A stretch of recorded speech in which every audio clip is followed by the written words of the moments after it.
இன்றைக்கு புனித யோசேப்பு, புனித கன்னி மரியாளின் கணவர் புனித சூசேப்பர், புனித வளனார் அவருடைய பெருவிழா. இன்று தேவன் மார்ச் மாதம் 19ஆம் தேதி. இன்று தேவன் நமக்கு தரும் ஜீவநீர் ஊற்றான இறை வார்த்தைகள் மத்தேயு எழுதிய நற்செய்தி இயல் 1 இறை வார்த்தைகள் 16 மற்றும் 18 21 மற்றுமாக 24 முடிய. யாக்கோபின் மகன் மரியாளின் கணவர் யோசேப்பு, மரியாவிடம் பிறந்தவரே கிறிஸ்து என்னும் இயேசு.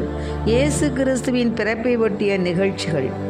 அவருடைய தாய் மரியாவுக்கும் யோசேப்புக்கும் திருமண ஒப்பந்தம் செய்யப்பட்டிருந்தது. அவர்கள் கூடி வாழும் முன் மரியா கருவுற்றிருந்தது தெரிய வந்தது. அவர் தூய ஆவியால் கருவுற்றிருந்தார். அவர் கணவர் யோசேப்பு நேர்மையாளர்.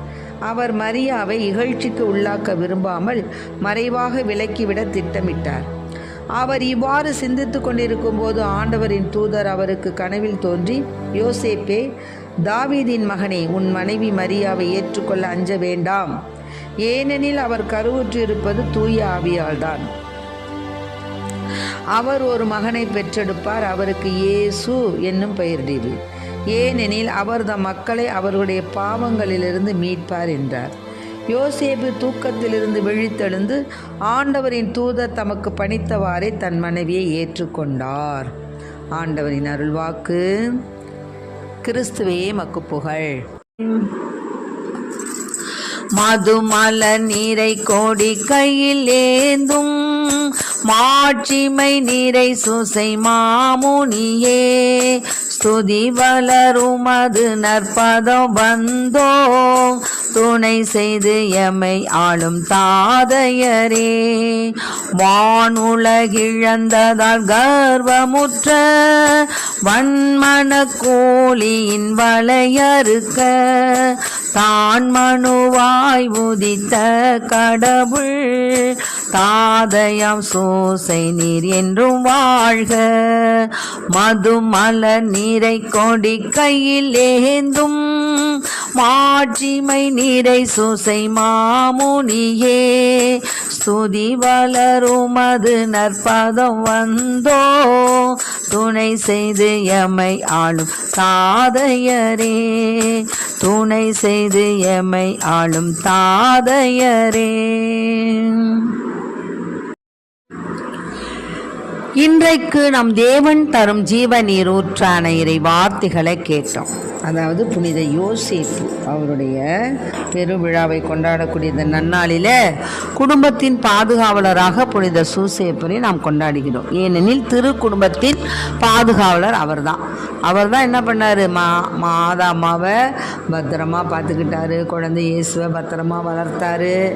அவர் ஆடம்பரமற்ற முறையில் இருந்தாலும் ஆண்டவருக்குள் அகமகிழ்ந்தவராக அவர் காணப்பட்டார். அதனால தான் அவரை தேர்ந்தெடுத்தாங்க. அவரை மரியாவுக்கு கணவராக தேவன் அவருடைய தாழ்மை, அவருடைய வாய்மை, அவருடைய கீழ்ப்படிதல், அவருடைய பொறுமை, அவர் தேவனுக்கு உகந்த பிள்ளையாக வாழ்ந்த வாழ்க்கை, இதெல்லாம் வச்சு தான் ஆண்டவர் கடவுள் அவரை மரியாவின் கணவராக தேர்ந்தெடுத்தார். அப்படிப்பட்ட அந்த புனிதர் தாய் மரியாவுக்கும் யோசேப்புக்கும் திருமண ஒப்பந்தம் செய்திருந்தாங்க. அப்படி இருக்கும் பொழுது அவங்க கூடி வாழ்கிறதுக்கு முன்னால் மரியா கருவுற்றிருந்தாங்க. அந்த காலத்தில் கருவுற்று இருப்பது என்பது, அதாவது கன்னிமை கழியாமல் அவங்க திருமணம் செய்யாமல் முன்னாடியே அவங்க தவறுதலாக அவர்கள் தீய பழக்க வழக்கத்தினால கருவுற்றிருந்தாங்கன்னு வச்சுங்களேன். அந்த பெண்ணுக்கு என்ன தண்டனைனா, ஊர் நடுவில் உட்கார வச்சு கல்லால் எரிந்தே கொள்வார்கள். அதுதான். ஆனால் சூசேப்பருக்கு மாதாமா கருவுற்றிருப்பது தெரிஞ்சவுடனே அவங்கள என்ன பண்ணார், அப்படியே மறைமுகமாக அவரை விலக்கிவிட தீர்மானித்தார். ஆனால் அப்போ ஆண்டவருடைய தூதர் அவருக்கு தோன்றி, யோசேப்பே, தாவீதின் மகனே, உன் மனைவி மரியாவை ஏற்றுக்க. ஏன்னா நீ அஞ்சாத.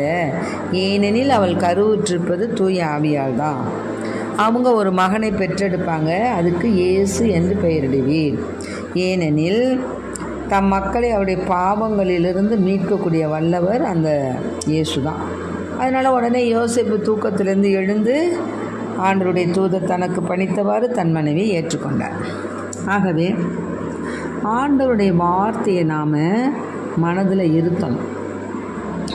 அவர் நமக்காக சொல்லக்கூடிய அந்த ஆண்டவர் மீது நம்பிக்கை கொண்டுள்ள, அதனால தான் 2 சாமுவேலில் கூட பாருங்களேன், ஆண்டவருடைய வார்த்தை நாத்தானுக்கு அருளப்பட்டது. 2 சாமுவேலில் 7வது அதிகாரம், அதில் 4-5. அந்நாட்களில் ஆண்டவருடைய வார்த்தை நாத்தானுக்கு அருளப்பட்டது. நீ சென்று என் ஊழியன் தாவீதிடம் ஆண்டவர் இவ்வாறு கூறுவதாக சொல். உன் வாழ்நாட்கள் நிறைவு பெற்று நீ உன் மூதாதையரோடு துயில் கொள்ளும்போது உனக்கு பிறக்கும் உன் வழிதோன்றலை உனக்கு பின் நான் உயர்த்தி அவனது அரசை நான் நிலைநாட்டுவேன் அப்படின்னு சொல்கிறார். ஆக நம்மளுடைய குடும்பத்தை உயர்த்துபவரும் நம்மை அரவணைப்பவரும் என்றென்றும் தேவன்தான். அதனால் அவருடைய அரியணை என்றும் நிலைத்திருக்கும். ஆகவே சகோதர சகோதரிகளை, இதை கேட்டுக்கொண்டிருக்க அன்பார்ந்த பிள்ளைகளை, நாம் ஆண்டவருடைய உரிமை சொத்து, புரிஞ்சுதா? அதனால் உரிமை சொத்துக்கு ஆண்டவர் எப்பொழுதும் கேரண்டி அவர் தான், நமக்கு தகப்பன் அவர் தான். அதனால தான் ஆண்டவர் மீது நம்பிக்கை கொண்டு வாழ்பவர்கள் கடவுளுக்கு ஏற்புடையவங்க. அந்த கடவுளுக்கு ஏற்புடைய வாழ்க்கையை தான் சூசேப்பர் வாழ்ந்தார். அதனால தான் அவ்வளோ பெரிய பேர் கிடைச்சிது. எண்ணி பாருங்களேன், ஏசப்பாவுக்கே தகப்பனாக இருந்து மாதாமாவுக்கே காவலாளாக இருந்து அந்த குடும்பத்தை வழி நடத்திட்டு வந்தார்னா எவ்வளோ பெரிய ஆசீர்வாதம் அந்த மகனுக்கு கிடச்சிருக்கு பாருங்கள். அதனால தான் அவருக்கு அத்தகைய ஒரு ஆசீர்வாதமான ஒரு பதவி கிடச்சிச்சு. ஆகவே அன்பு பிள்ளைகளே, நாம் என்றென்றும் தேவனுக்கு ஏற்புடைய பிள்ளைகளாக வாழணும். அப்படி வாழும் பொழுது தான் தேவன் நம்மை உயர்த்துவார். அதனால் கடவுள் மீது நாம் நம்பிக்கை கொண்ட பிள்ளைகளாக வாழணும். ஆபிரகாம் நம் அனைவருக்கு தந்த எண்ணற்ற மக்கள் இனங்களுக்கு உன்னை நான் தந்தையாக்குகிறேன் என்று மறைநூலில் எழுதியுள்ளது.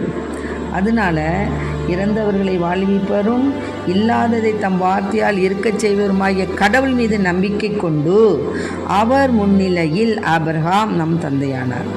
ஆகவே நாமும் கடவுளுடைய வார்த்தையை நாம் மனதில் கொண்டு ஆண்டவருக்கு ஏற்புடைய பிள்ளைகளாக வாழ திருக்குடும்பத்தின் பாதுகாவலரான புனித சூசேப்பருடைய பரிந்துரை வழியாக நம் அனைவர் குடும்பங்களுக்கும் சமாதானமும் சந்தோஷமும் பெருகுவதாக.